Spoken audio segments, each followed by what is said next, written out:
Alright guys, gonna run through a quick demo here on doing the text label in D3 Splint.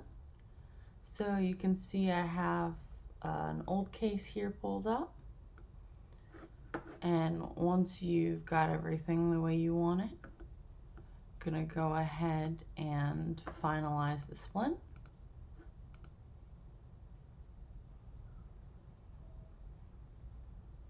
Alright, and now that I've got my splint finalized, this one had to have the bite opened a little more than usual, so there's some extra real estate, but you can see there's a good bit of flat surface right here on the inside, as well as some possibilities back here if you didn't have as much real estate or wanted it on the outside. So to do the text label, I'm going to come over to the left side of the menu.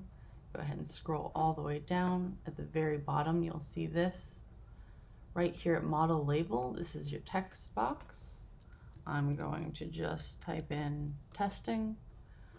For our purposes, you can adjust the text depth if need be. I usually just leave it as is. And then you're going to click the stencil text label. So what this does is this lets you select 2 points from where it's going to draw out your label. So I'm going to put mine on the inside here. And you'll see after the first click, as I draw it, it is both aligning and scaling the text. This is a pretty big area. I don't feel the need to make it a ridiculously large label, so I'm just going to go ahead and click it here. And once you click that second point, you will see it is set there. And then I'm going to go ahead and click enter. And that projected text is now placed on my model. Now it isn't finalized yet, so the next step is to click emboss all labels, and you'll see here you have the option to do positive and to remesh, which will smooth it. And the carve, always leave it on the carve. So you could do it positive or negative.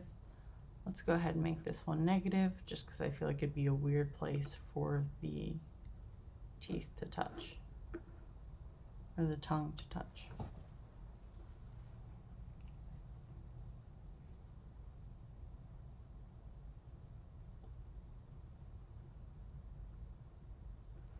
And there you can see my text has been cut out and is now embedded. And then you can click finalize label modifiers, and that'll just make sure everything is all set.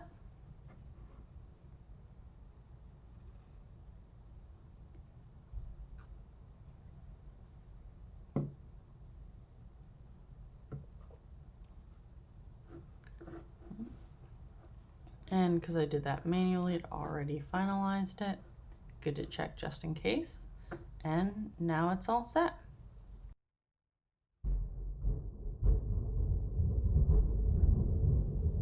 So if I back out of that, say you wanted a little set of initials over here in the corner instead, could go ahead and just do D3, click stencil text label, have my little D3 right there, click enter, emboss labels. Let's do this one positive.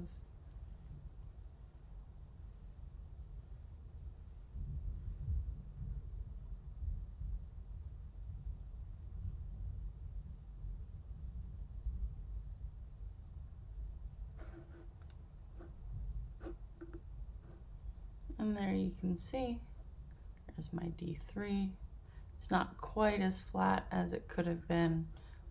If I was planning to put a label on there, you know, maybe I would have taken the sculpt brush and built it up and then used the flatten brush a little bit and given myself a better spot. But finalize the label.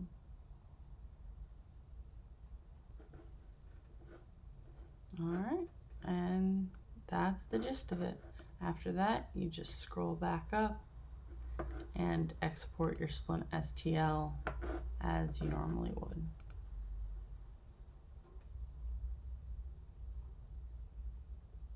And that's it. Hope this helps.